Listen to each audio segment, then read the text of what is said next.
Efésios capítulo 4. Vamos só aqui dar uma relembrada antes de ler o texto ali de Efésios. Eu coloquei ali o resumo, o ponto 1 é o resumo da aula anterior, então.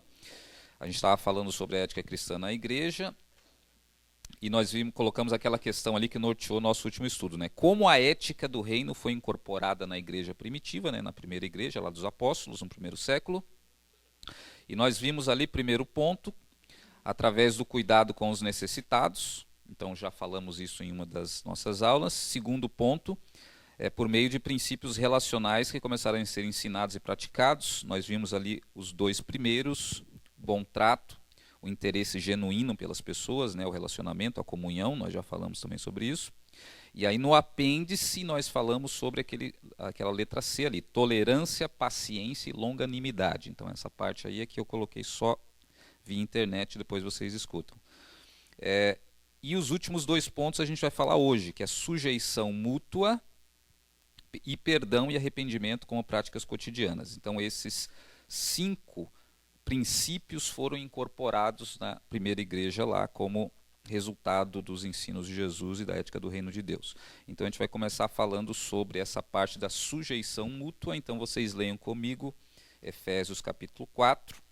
Quero ler primeiro os 3 versículos, 4, 1, 2 e 3. Diz: Rogo-vos, pois, eu, preso no Senhor, que andeis como é digno da vocação com que fosse chamados, com toda a humildade, mansidão, longanimidade, suportando-vos uns aos outros em amor, procurando guardar a unidade do Espírito pelo vínculo da paz.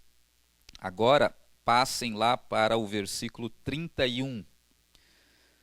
Vamos ler o 31 e 32 aqui, 4, 31 e 32. E ele continua: toda amargura e ira, cólera, gritaria, blasfêmias e toda malícia seja tirada de entre vós, antes sedes uns para com os outros benignos, misericordiosos, perdoando-vos uns aos outros, como também Deus vos perdoou em Cristo.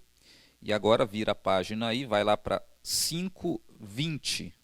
Efésios 5:20, continuando o discurso de Paulo, ele diz: dando sempre graças a Deus por tudo, a nosso Deus e Pai e nosso Senhor Jesus Cristo, e sujeitando-vos uns aos outros no temor de Deus.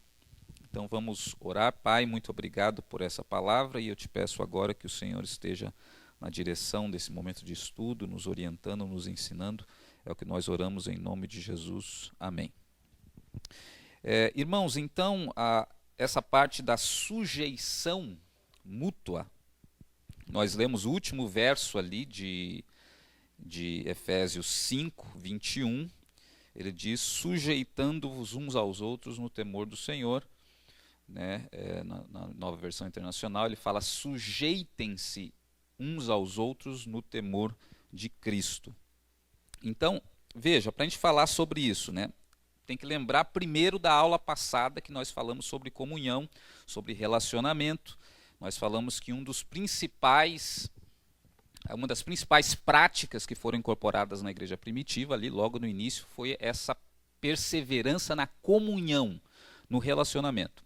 E aí começa o problema, né? Porque quando você começa a se relacionar com a pessoa, com as pessoas, mais aprofundar nos relacionamentos, começam as dificuldades. Por quê? Porque você começa a conhecer as pessoas, você começa a conhecer os hábitos que ela tem, os defeitos que elas têm, as dificuldades que ela tem e ainda está tentando superar. Então, quando você começa a aprofundar nessa comunhão que a Bíblia fala, ou nesses relacionamentos, você começa a se deparar com as dificuldades naturais do relacionamento.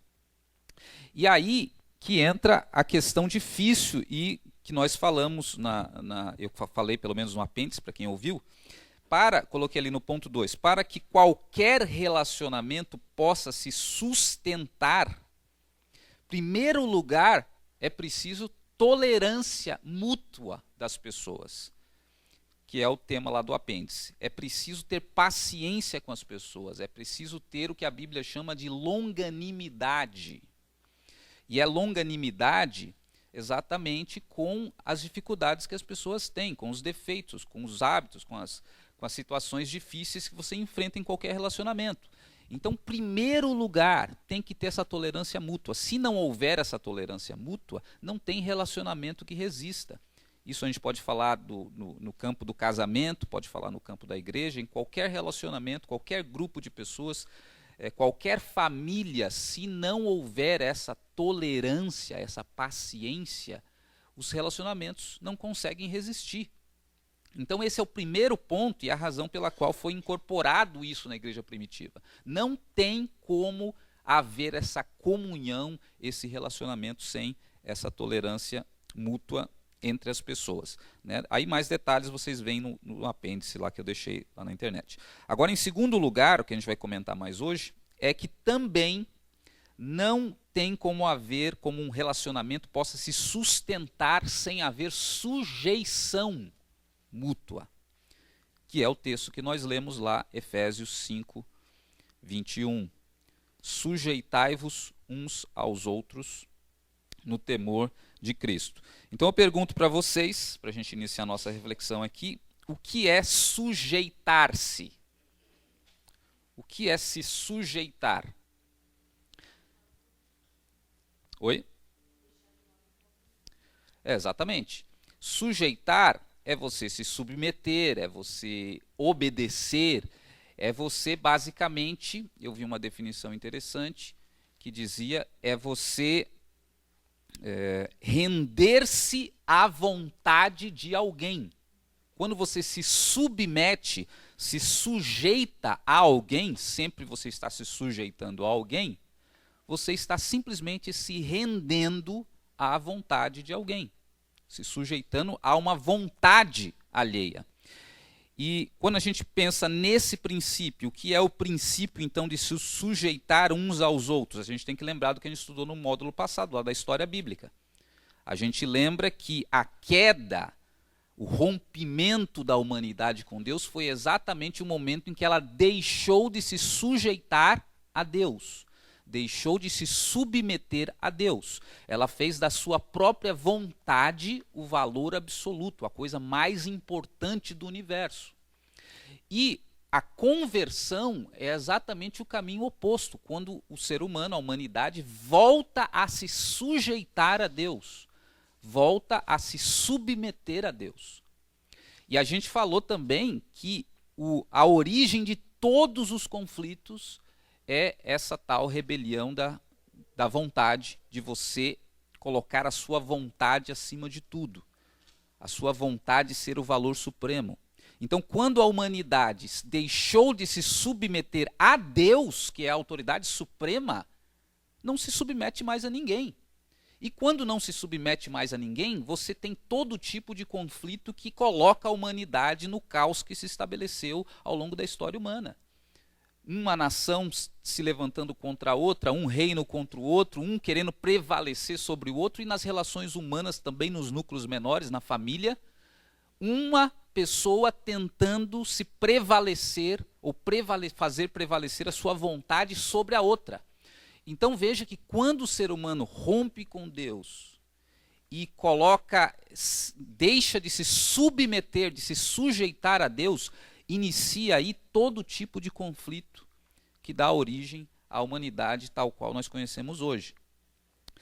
E no momento em que ele volta a se submeter a Deus, volta a esse estado de sujeição que começa a resolver os conflitos.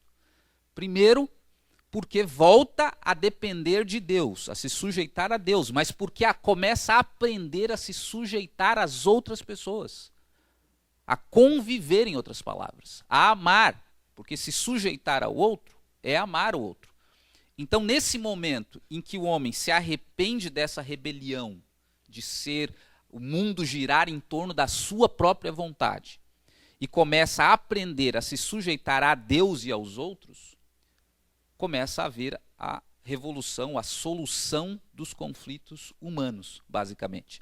Então, por isso que o Paulo está falando aqui em Efésios como um princípio fundamental da igreja é se sujeitar às outras pessoas. Sujeitai-vos uns aos outros. E aí é interessante que ele não fica só nisso, mas ele começa a listar exemplos práticos do que é se sujeitar mutuamente, as pessoas sujeitarem-se mutuamente. E aí é interessante, não sei se tem o slide ali, Isso, porque ele começa a falar de cada categoria de pessoas, como elas devem se sujeitar ou como isso acontece no cotidiano da igreja. Então, por exemplo, ele começa a falar, vós mulheres sujeitai-vos aos vossos maridos como ao Senhor. Então, ama essa palavra? Eu sei que você ama, Marcos. Vamos ver se você vai amar a próxima ali, né? E ele diz, maridos, né, amai as vossas esposas como Cristo amou, né, e a si mesmo se entregou por ela. Então veja bem, muitos homens amam aquela primeira palavra, né, e esquecem da segunda, mas veja, não está falando, o texto não está falando sobre o dever da mulher de se sujeitar ao marido, esse texto de Efésios 6. Ele está falando do dever de cada um se sujeitar um ao outro. E aí a gente precisa entender que ele vai colocando exatamente o ponto fraco de cada classe de pessoas. Né? Se você pensar na mulher, a mulher naturalmente ela gosta de mandar, ela gosta de ter a última palavra, ela não gosta de receber ordens. Né? Por exemplo, você vai planejar o seu fim de ano, você acha que o marido apita alguma coisa? Não apita nada, ele só obedece. Né? Então, a mulher, ela gosta. Então, o que Paulo tem que dizer? Mulheres, sujeitai-vos aos vossos maridos. Por quê? Porque esse é o ponto fraco dela.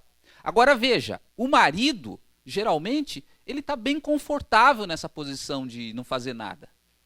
Ele gosta disso, ele gosta de chegar do trabalho lá e ele não quer saber de nada. Ele quer saber lá do futebol dele, ele quer saber da revista que ele lê, ele quer saber, alguns hoje em dia, do videogame. Então ele não quer saber de nada. Então Paulo vai direto ali na ferida. Como que o marido tem que se sujeitar? Se sacrificando. O marido tem que se sacrificar. Porque geralmente não precisa falar isso para a mulher. A mulher já está se sacrificando todo dia, trabalhando para lá, trabalha fora, trabalha em casa, cuida dos filhos e tal. E o marido está lá, de boa. Quando ele está no momento de descanso dele, ele não quer saber, pode estar caindo no mundo, ele não vai sair do lugar.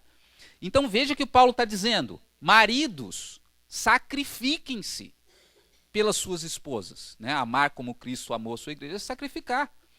Então ele está dizendo, esposas, qual é o ponto fraco? Se sujeitem aos seus maridos. Maridos, qual é o seu ponto fraco? Amem, sacrifiquem-se pelas suas esposas. Né? Não fiquem só lá na sua condição confortável, né? E deixando a mulher fazer tudo sozinha, inclusive decidir tudo, porque é muito confortável para o marido. E ele continua, né? Filhos, como que os filhos se sujeitam aos pais? Obedeçam, sede obedientes aos vossos pais no Senhor. Então é a maneira que os filhos se sujeitam aos pais. Mas os pais também se sujeitam aos filhos. Como que os pais se sujeitam aos filhos? Está ali, pais, não provoqueis os vossos filhos a ira. Esse provocar a ira, digamos, é o pai, de repente, abusar da autoridade de pai dele e começar a agir de uma maneira que vai provocar os filhos. Mas também, olha, criai-os na doutrina e admoestação do Senhor, que a gente estava falando outro dia. Você ensinar os seus filhos os princípios da fé, isso é se sujeitar, porque é você trabalhar, você se desdobrar, você gastar o seu tempo para educar os seus filhos na fé. Então você está se sujeitando também aos seus filhos quando você faz isso. E ele continua, olha, os servos, empregados, obedecei aos vossos senhores, servindo de boa vontade. Veja como o empregado se sujeita ao patrão. Porque, é claro, ele tem que trabalhar, tem que receber o seu salário, ele não vai simplesmente chutar o balde e ir embora para casa, ele vai estar no trabalho, mas ele pode trabalhar de várias maneiras diferentes. Né?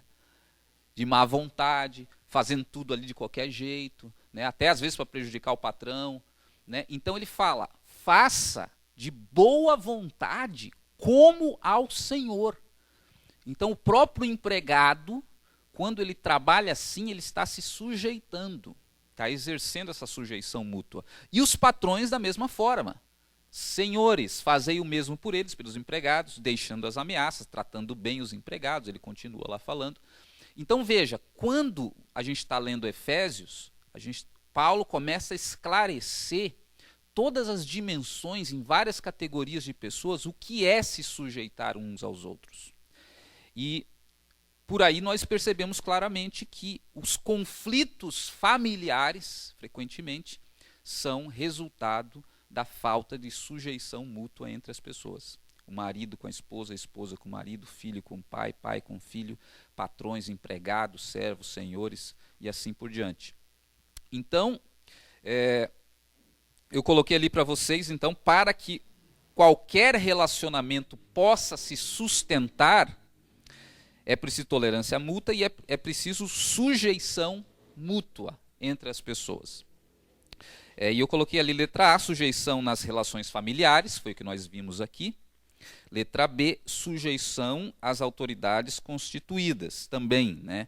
A manifestação dessa sujeição mútua, é claro, não é só na nossa família, não é só na igreja, é um princípio geral que se aplica inclusive para as autoridades humanas, os governantes humanos, né? Então, por exemplo, o texto de 1 Pedro, que eu coloquei lá para vocês, por causa do Senhor, sujeitem-se a toda a autoridade constituída entre os homens, seja ao rei como autoridade suprema, seja aos governantes, e aí ele continua. Então veja que o princípio de se sujeitar às autoridades, aos governantes, no caso aqui do nosso país, do nosso estado, do nosso município, é um princípio da ética cristã. Diferentemente dos judeus, que tinham uma dura cerviz e não só contra Deus, contra também as autoridades que estavam sobre eles, os cristãos começaram a viver de uma forma diferente.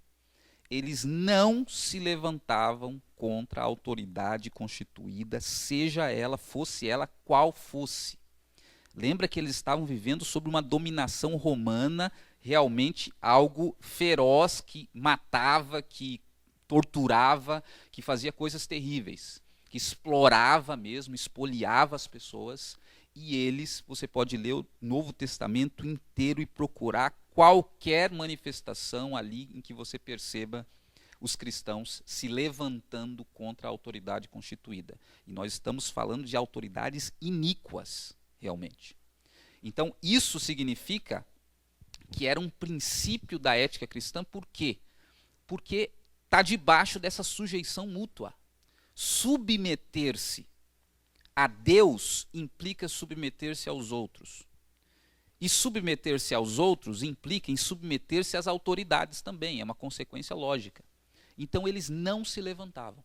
Então é claro, tem algumas poucas exceções nesse tema, que eu já falei, inclusive já preguei a respeito disso, né? É a mesma coisa que a sujeição dos filhos aos pais. Até que limite os filhos devem se sujeitar aos pais? Até o limite que o pai, de repente, peça para o filho fazer alguma coisa que vai completamente, claramente contra a vontade de Deus, né? De repente, vamos pensar num caso extremo, até um crime. Aí é lícito um filho obedecer aos pais para praticar um crime? É evidente que não. Isso, então, tem um limite para a obediência da autoridade civil também. Mas, regra geral, o cristão se submete também às autoridades civis. Quem que levantou? Então, letra B, sujeição às autoridades constituídas. Letra C, sujeição a pastores e líderes também, no caso do corpo da igreja própria. Então, coloca lá o texto de Hebreus, Lucas, que diz, vocês conhecem, obedecei aos vossos pastores, isso eu estou lendo para os rebeldes aqui, e sujeitai-vos a eles, porque velam por vossas almas como aquele que hão de dar conta delas, para que o façam com alegria e não gemendo, porque isso não vos seria útil. Então veja que essa questão de sujeitar aos líderes da igreja, aos pastores, não é nada mais também do que a continuação desse princípio maior de sujeição mútua. Não é que nós devemos nos sujeitar aos pastores, nós devemos nos sujeitar a todos. Os maridos, as esposas, filhos, etc. E aos governantes e, consequentemente, também às autoridades da igreja, né? Os pastores, os líderes, os mestres na igreja. Tá? Então, isso é um princípio básico. Essa sujeição é de que forma? Primeiro, do ponto de vista doutrinário, né? Então, por exemplo, nós temos uma igreja batista que tem uma certa doutrina, então a gente está estudando essa doutrina para ter clareza a respeito dela. Então, às vezes, as pessoas se levantam contra a doutrina pregada na própria igreja. Então, isso é rebelião contra a autoridade e contra Deus. Porque se você não concorda com a doutrina daquela igreja, é muito simples resolver isso. O que é feito? A pessoa vai para aquela igreja que ela concorda, é simples. Agora, a pessoa ficar na igreja que ela não concorda com as doutrinas e lutando contra a autoridade pastoral, etc., que está ensinando, e as outras pessoas que defendem aquela doutrina, isso você está sendo um agente do diabo ali no meio daquela igreja. Então não tem sentido isso. Se você não concorda, você vai para uma igreja que concorda, que pensa como você. Então, isso significa uma sujeição tanto do ponto de vista doutrinário, quanto do ponto de vista das orientações práticas, né? Os pastores estão na liderança, dão orientações, façam isso, façam aquilo, vamos fazer aquilo. Então, e tem irmãos, claro, tem dificuldades de se sujeitar a isso. Então, o texto está falando também para esses irmãos, né? Eu já vi alguns, inclusive pessoas que poderiam ser pastores até hoje dessa igreja aqui, e que hoje não estão aqui simplesmente porque não foram capazes de se sujeitar às autoridades, ao pastor, no caso, né? Então não foram capazes, e aí vão se afundando aí, colhendo as consequências dos seus atos. Para você ser um bom líder, em primeiro lugar, você tem que ser um bom servo. Se você não consegue se submeter, se sujeitar à autoridade ali que está naquela igreja, dificilmente você vai conseguir ser um bom líder, porque você não sabe nem ainda o que é ser um bom servo. Então, isso acontece, né? Eu chamo isso de síndrome do último ano, né, do seminarista. Né? Todo seminarista, quase todos, né, tem a síndrome do último ano. Quando chega no último ano, ele começa a achar que está sabendo isso, aí ele não quer mais se sujeitar, começa a criticar, etc. Então, isso aí é meramente, biblicamente falando, a pessoa que não consegue se sujeitar às autoridades, né? Ou carnalidade, aí, como o André falou. Então, sujeitar às autoridades, aos pastores e líderes, né? E eu não estou advogando aqui em causa própria, porque eu não apito nada aqui dentro, praticamente. Tá? Então, para que qualquer relacionamento possa se sustentar, é necessário, primeiro, tolerância mútua, segundo, sujeição mútua, e agora, terceiro lugar, perdão e arrependimento também mútuo. Então veja, mesmo que a gente tenha tolerância com as pessoas, mesmo que a gente se sujeite mutuamente, ainda assim vai ocorrer conflitos. Tá? Isso é inevitável numa igreja. E é por isso que, no final das contas, o que sustenta esse relacionamento, essa comunhão, essa unidade da igreja, é o perdão e o arrependimento. Não tem como fugir disso. Então, aqui, Paulo diz, né, o texto que nós lemos, Efésios 4:32, né, ele diz, perdoando-vos uns aos outros, como também fomos perdoados por Deus. Então, ele fala várias vezes essa palavra, uns aos outros, ele fala, suportando-vos uns aos outros, que é essa tolerância. Ele fala sujeitando-vos uns aos outros, que é o que a gente acabou de comentar. E ele fala também perdoando-vos uns aos outros. Essa tríade aí que é fundamental para que qualquer relacionamento se sustente. Se você tirar isso, tirar a tolerância, tirar a sujeição e tirar o perdão, não tem relacionamento. Nada resiste sem essa tríade funcionando. Então, Jesus, ele instruiu claramente o procedimento da igreja em relação a conflitos que acontecem. Então, é o texto que a gente tem de Mateus 18, por exemplo, vamos ler lá. Jesus falando lá para os discípulos, e ele diz, ora, se o teu irmão pecar contra ti, vai e repreende-o entre ti e ele só. Se ele te ouvir, ganhaste a teu irmão. Mas se não te ouvir, leva ainda contigo 1 ou 2, para que pela boca de 2 ou 3 testemunhas toda a palavra seja confirmada. E, se não as escutar, dize-o à igreja. E se também não escutar a igreja, considera-o como gentil e publicano. Então vamos entender aqui esse texto. Em primeiro lugar ali, ele diz: se teu irmão pecar contra ti, repreende-o entre ti e ele só, se ele te ouvir. E se ele te ouvir, significa o quê? O que ele fez? Quando fala assim, se ele te ouvir. Exatamente. Ele se sujeitou, ele se arrependeu do que ele fez. Então, se ele te ouvir, significa arrependimento. Ganhaste a teu irmão. Então, o que está subentendido ali no ganhaste a teu irmão é que você o perdoou. Então, está implícito ali o perdão, mas se você continuar lendo o texto, vamos abrir lá para Mateus, que eu não coloquei ali, Mateus 18, abra ali, só para você ver a sequência. Então veja que na sequência, se não escutar, diz a igreja, se também não escutar a igreja, considera um gentil e publicano. Continuando no 18 agora. Ó. Em verdade vos digo que tudo que ligardes na terra será ligado no céu, e tudo que desligardes na terra será desligado no céu. Também vos digo que se 2 de vós concordarem na terra acerca de qualquer coisa que pedirem, isso será feito por meu Pai que está nos céus, porque onde estiverem 2 ou 3 reunidos em meu nome, aí estou no meio deles. Aí Pedro fala uma coisa. O que Pedro diz lá? Tá, pode parar aí. Então veja, Jesus falou tudo isso. Só que Pedro ficou um pouco incomodado com essa fala de Jesus. Aí o que Pedro responde? Tá, beleza, então eu tenho que perdoar ele. Até quantas vezes eu tenho que perdoar?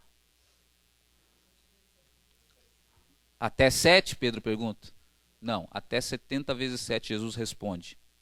Aí Jesus começa a contar a parábola do perdão. Na sequência, se você ler o texto aqui, olha, parábola do credor incompassível, que nós já estudamos. Ele conta toda a parábola sobre o perdão, e aí ele diz no final, assim também, versículo 35, fará também meu Pai Celestial, se do coração não perdoardes cada um a seu irmão as suas ofensas. Então veja agora o contexto, que a gente já tinha falado sobre essa parábola, mas veja o contexto que essa parábola está, o contexto que o 70 vezes 7 está, nesse contexto aí, do se teu irmão pecar contra ti. Então, Jesus fala, se o teu irmão pecar, repreende-o, se ele se arrepender, você perdoa. Quantas vezes? Quantas vezes isso acontecer? E se eu não quiser fazer isso? O que Jesus responde daí na sequência? Então, vosso Pai Celestial também não vos perdoará as vossas ofensas. Então, está dentro desse contexto. E se você tem dúvida disso, é bem explícito lá o texto de Lucas, esse eu coloquei. Lucas 17:3, o mesmo texto, só que na versão de Lucas. Olha o que ele diz. Se teu irmão pecar contra ti, repreende-o. Se ele se arrepender, agora aparece a palavra aí, perdoa-lhe. E se pecar contra ti 7 vezes no dia, e 7 vezes no dia vier ter contigo dizendo arrependo-me,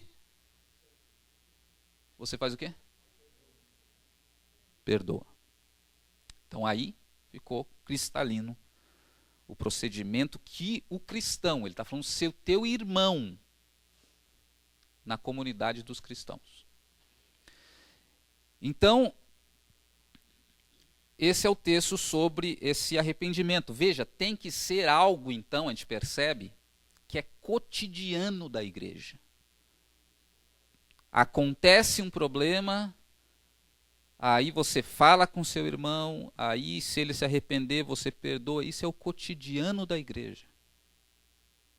E se isso não é o cotidiano da igreja, é uma situação muito grave, porque aí significa que Deus não está perdoando aquela igreja.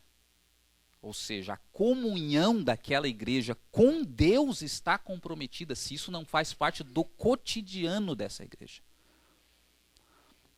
E é interessante a gente analisar agora os detalhes desse texto, que foi o que eu coloquei ali. Ó. Esses textos ensinam que entre os cristãos, aí a gente vai pegar cada parte desse texto. Letra A, Eu acho que até coloquei ali, Lucas, veja se tem um último slide aí. Isso. Vamos analisar esse texto em detalhes agora. Se o teu irmão pecar contra ti, o texto diz ali, vai. Então, letra A. O ofendido, desculpa. Eu coloquei o ofensor ali, né?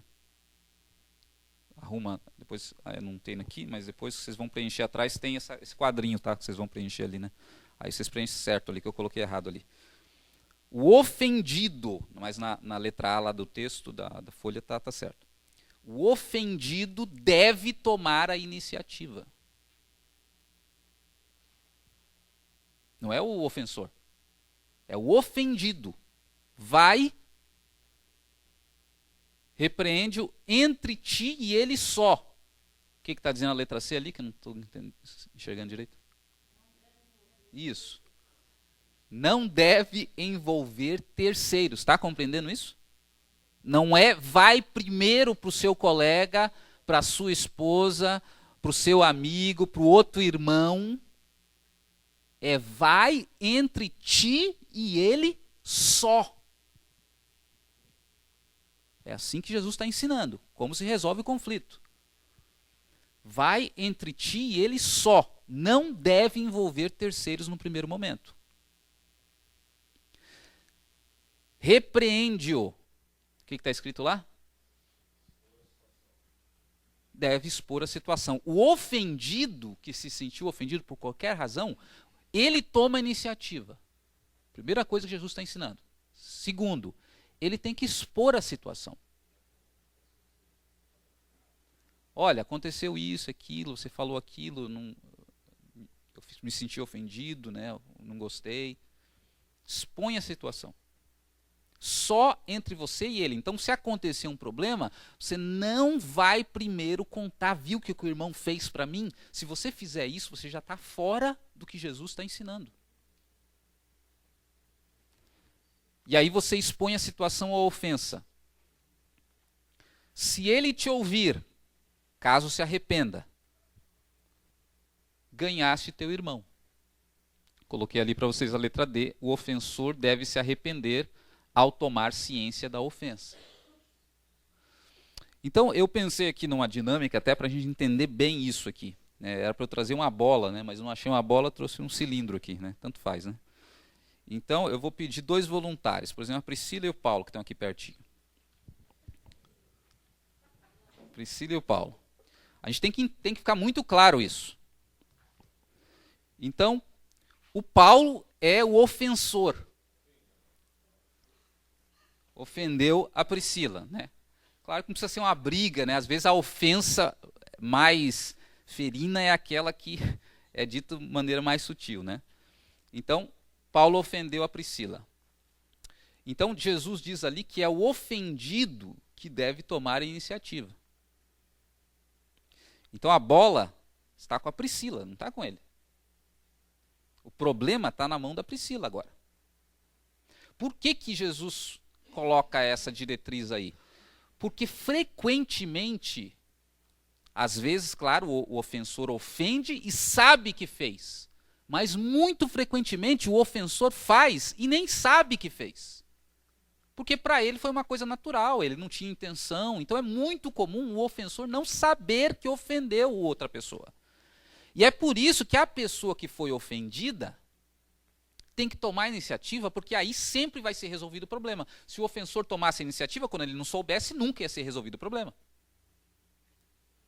Então, o ofendido chega no ofensor e... Calma. Chega no ofensor e faz o quê? Pega e ofende, né? Vira ofensor, era ofendido, virou ofensor agora. Não, ele vai mansamente, tranquilamente, só expor, olha, fulano, você fez isso, aquilo, com todo aquele espírito de mansidão. Por isso que não é bom fazer essa coisa no momento que aconteceu. Né? Aconteceu, não, dá um tempinho primeiro, porque se você for lá falar para o ofensor o que ele fez, naquele momento que o teu sangue está por aqui, Você que vai virar o ofensor. E muito pior ainda. Então dá um tempo. Dá um tempo. Você sabe o seu tempo. Quando o sangue baixar, tua cara não está mais vermelha, aí você pode chegar com calma, aí você explica. Explicou a situação, a bola não está mais com você. Está com ele. O que ele vai fazer com essa bola agora? Ele tem várias opções. Uma delas é ficar se justificando, não, mas eu fiz isso por causa daquilo, não, mas fulano fez isso, isso e aquilo, e não chegar onde que interessa. Onde que interessa? Reconhecer e pedir perdão. Irmão, se alguém chega e apresenta para você alguma coisa que ofendeu, você não tem que fazer justificativa nenhuma. Mesmo que seja para a pessoa uma coisa boba. Para ela, ou para você é uma coisa boba, para ela não foi, então não interessa. Você simplesmente pede perdão. Se você não pedir perdão, ficou com você essa bola. O problema está com você. Agora, se você pedir perdão, a bola volta para ela. Está com ela agora. O que ela tem que fazer? Porque ela pode não perdoar também. Se ela não perdoar, ela vai ficar com essa bola, vai levar para casa e sabe Deus até quando vai ficar com ela. Agora, se ela perdoar, aí ela está resolvido o problema. Então veja como Jesus, pode sentar, obrigado. Como Jesus ensina essa questão da resolução de conflitos, e isso não vale só para a igreja, isso vale para a casa, para o casamento, para a família. Se isso não acontece, se isso não é o cotidiano, você tem um casamento doente, você tem uma família doente, você tem uma igreja doente.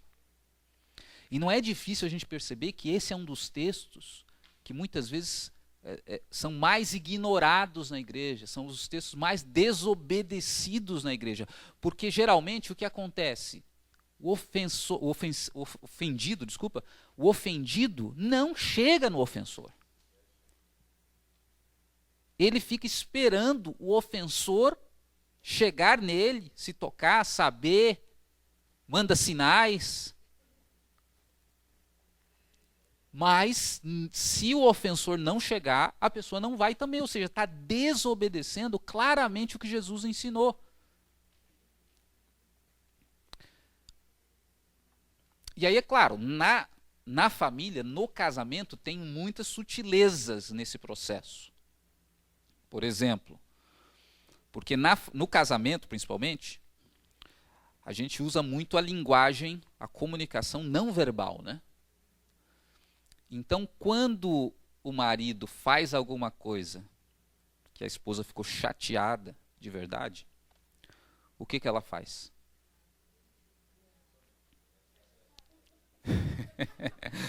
Depende muito da casa, né?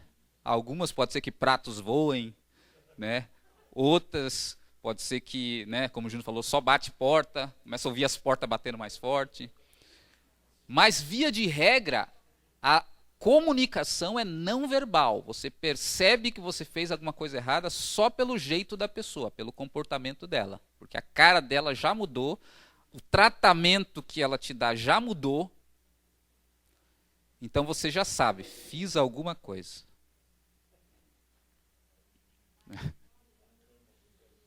Não sei o que foi, né? Não sei o que foi, mas é o que eu fiz. Isso eu tenho certeza. Então, no casamento, na família, tem algumas sutilezas. Se você já conhece a comunicação não verbal do seu cônjuge, você pode tomar a iniciativa, né? Já sei que eu fiz a coisa errada. Então, se eu sei o que eu fiz, eu já vou lá e peço perdão para ela. Eu posso tomar a iniciativa e pedir perdão. Né? A gente tem que fazer desse pedido de perdão uma coisa simples, né? Às vezes é uma coisa tão difícil, tão complicada, a gente tem que transformar isso numa rotina simples. Tem que virar um hábito para a gente. A gente fez uma coisa ali, não espera 2 horas depois, porque se esperar 2 horas depois vai ficar mais difícil você pedir perdão. Não espera para outro dia, porque vai ficar muito mais difícil. Se você esperar 3 dias, vai ficar quase impossível, porque você não vai querer ir. Fez uma coisa errada, já chega e já fala logo, olha, desculpe, perdoe. Fica mais fácil você acelerar o processo. Muito mais fácil. Agora, passou a bola, né? Se ela continuar com a cara feia, aí a bola está com ela, você não pode fazer nada. Geralmente fica ainda, né? Vai se desfazendo aos pouquinhos, né? Eu não estou me referindo a ninguém especificamente aqui, tá? Estou falando em abstrato, tá? No geral. Então, diga, Paulo.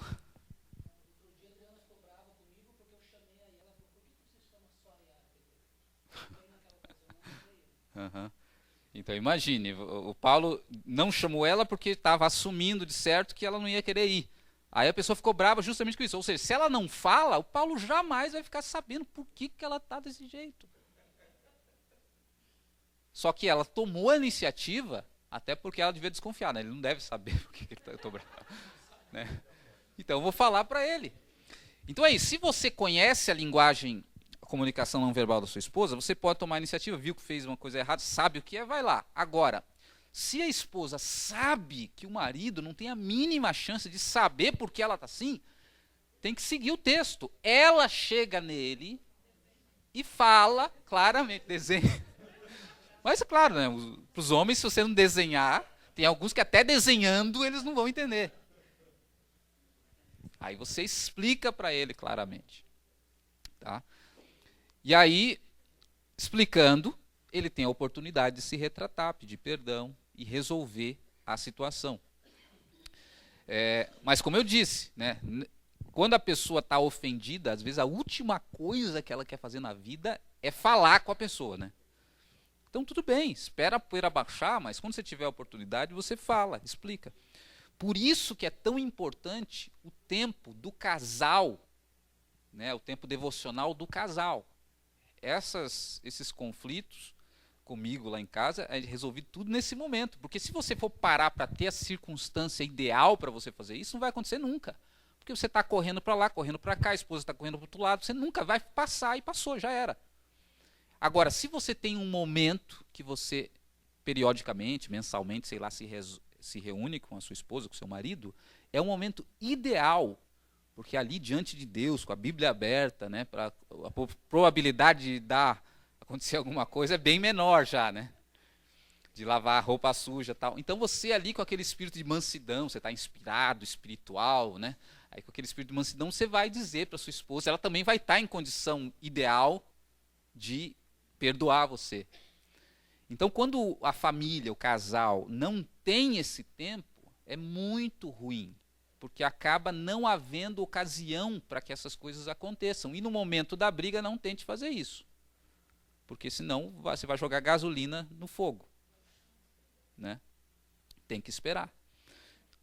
Então, isso vale para a igreja, isso vale para a casa, para o casamento, para a família, principalmente.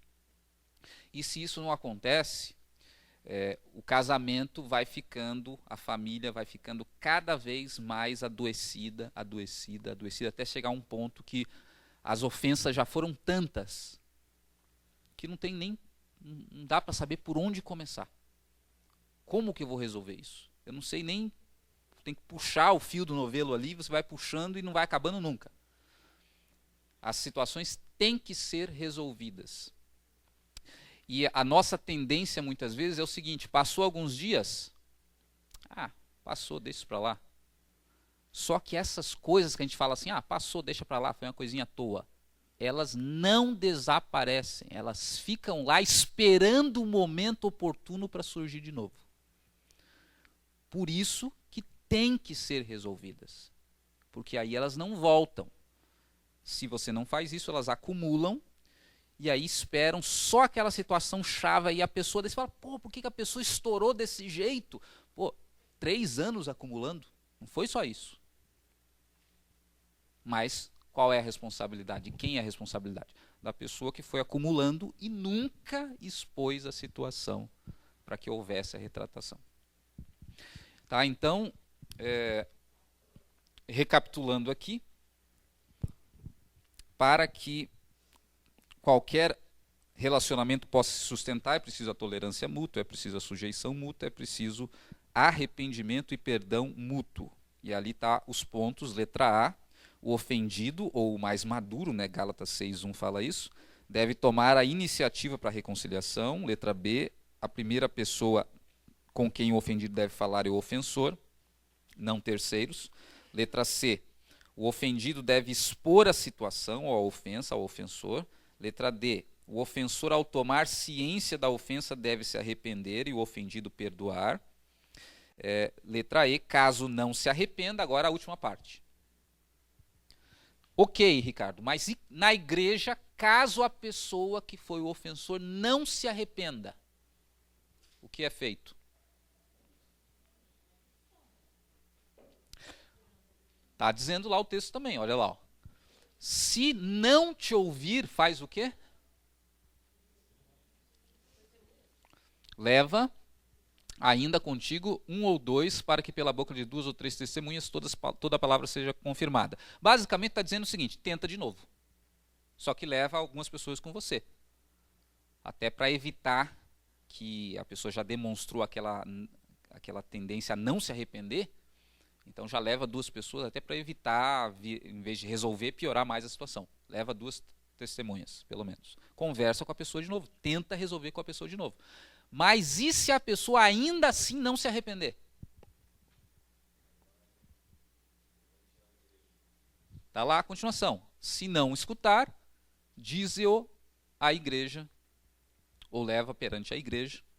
Ou seja, aqui seria uma reunião, uma assembleia de irmãos da igreja, pode ser dos líderes, pode ser assembleia mesmo geral, colocando uma situação que tem uma pessoa que fez isso, aquilo, né? Claro, uma coisa pública, né? Todo mundo já sabe, e leva para ver se consegue o arrependimento da pessoa. Ou seja, tenta uma segunda vez, uma terceira vez, na verdade.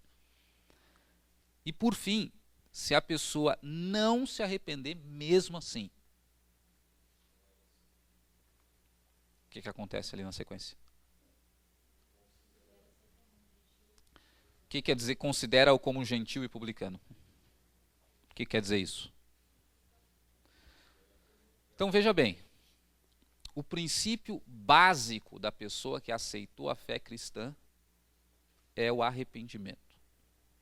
Ela se arrependeu perante Deus, voltou a se submeter a Deus, e agora ela se sujeita às outras, portanto se arrepende também. Se a pessoa reiteradamente não se arrepende, mesmo com testemunhas, mesmo perante a igreja, nós estamos diante simplesmente de uma pessoa que nós precisamos evangelizar. Nós precisamos pregar o evangelho para ela, porque ela não recebeu ainda nem o primeiro degrau da fé, ela aceitou, que é o arrependimento. Então nós vamos, isso não significa vamos ignorar a pessoa, vamos excluir as pessoas, vamos tratar mal a pessoa, não tem nada a ver com isso, tem a ver o seguinte, essa pessoa que eu considerava meu irmão, diante dessas circunstâncias, é um colega, uma pessoa para quem eu vou tratar como meu colega de trabalho, como um parente que não conhece a Jesus, vou tratar com toda a cordialidade, educação, tudo, mas eu vou evangelizá-la.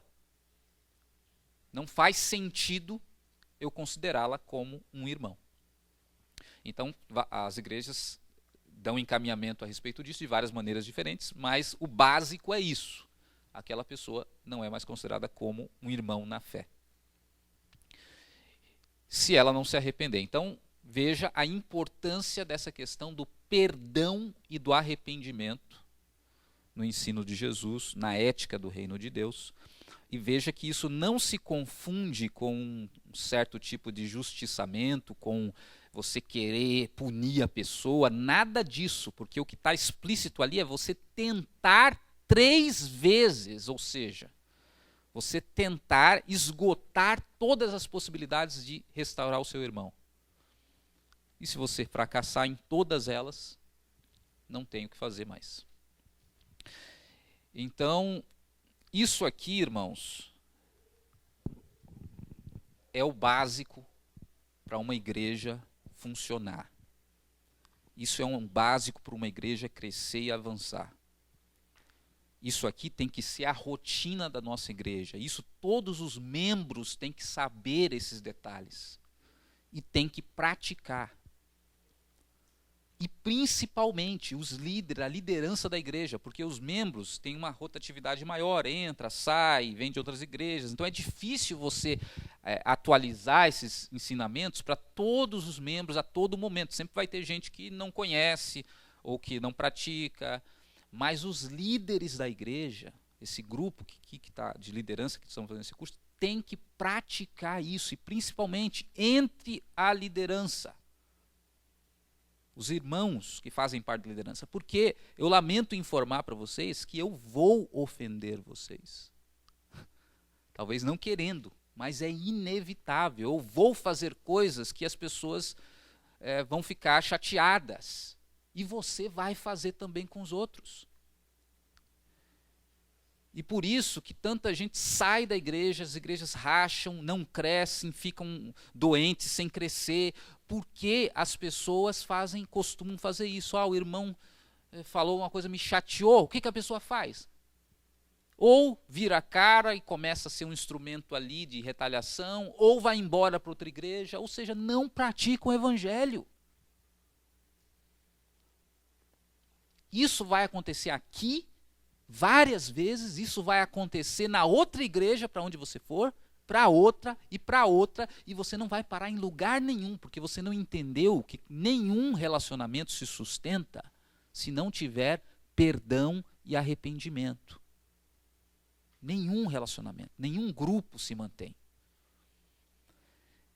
Então isso é um compromisso que os líderes da igreja, em primeiro lugar, têm que assumir e tem que praticar, e a partir dos líderes praticando isso, você pode esperar que a comunidade comece a praticar sendo ensinada. E aí você tem uma igreja sadia, e aí você tem uma igreja que começa, a graça de Deus começa a atuar, e você tem uma igreja que Deus vai acrescentando a cada dia os que vão sendo salvos, mas tem que praticar. Irmã?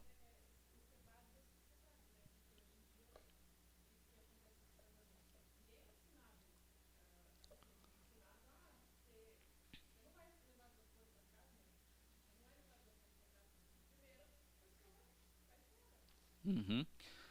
E lá no trabalho, né, a mulher, né, fala lá para as colegas, né, mas meu marido fez isso, aquilo, o que as outras dizem? Mas se fosse comigo, ele ia ver, né, e os conselhos que a gente recebe são esses. Por quê? Porque a filosofia do mundo é outra. A filosofia do mundo ele fez isso, eu vou fazer aquilo. Só que isso não leva a lugar nenhum. Isso só leva para a destruição, para a ruína, para o fim.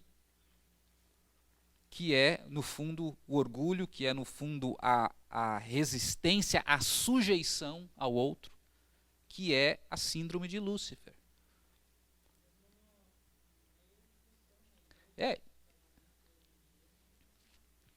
E isso contamina a gente, porque como é uma filosofia que é propagada, isso entra nos nossos ouvidos por todo lado, no trabalho, é na televisão, é nas novelas, em todo lugar.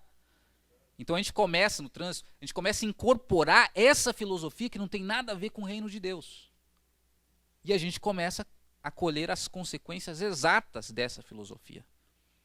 Enquanto que se a gente começa a praticar o que Jesus ensinou, a gente também começa a ver o que o evangelho é capaz de fazer nas relações. Irmã?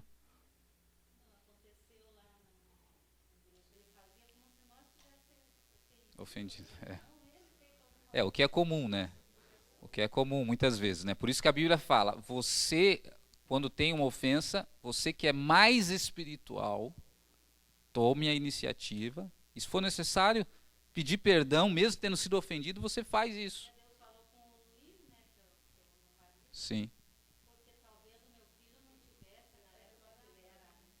Uhum. Aquela maturidade espiritual, né? Para fazer isso. Então, irmãos, isso é sério mesmo, porque se você não faz isso, você interrompe esse relacionamento seu com Deus, porque você tem uma situação não resolvida. Jesus falou no Sermão do Monte, se você tem alguma coisa contra o seu irmão, antes de você dar a oferta, vai e se reconcilia com ele. Por que ele diz isso? Não tem nada a ver com oferta, tem a ver com culto. Seu culto não é aceito por Deus. Se você tem uma situação com o irmão, as músicas que você canta não passam aqui desse teto. A ceia não adianta nada, suas orações não passam. Então Jesus fala, antes de você levar no altar a sua adoração, reconcilia-se com teu irmão. Porque senão, a tua comunhão com Deus está comprometida. Simples assim. Então é seríssimo isso, e isso tem que ser prática cotidiana da igreja. Irmão Marcos.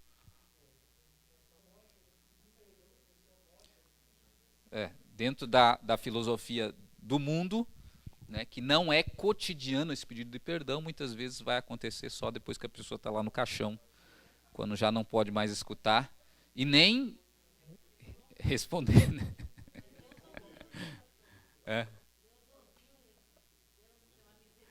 A pessoa pensa assim, né? Não, Deus está ouvindo, né? Você teve a vida inteira para fazer isso, né? Muitas vezes. Vai fazer na morte. Que nem a flor, né? Não deu nunca na vida, vai dar na morte só. Né? Verdade. Então é isso, irmãos. Terminamos aqui a parte da ética cristã na igreja. Né? Claro que tinha muitos outros textos, outras coisas podiam ser discutidas, mas a gente, infelizmente, tem que resumir ao mínimo. E aí, a partir do próximo domingo, a gente começa a ética cristã agora relacionado aos não cristãos. Tá? E aí, é claro, a gente já falou sobre isso várias vezes, entramos aí algumas vezes relacionado a não cristãos também, mas agora a gente vai falar especificamente sobre isso.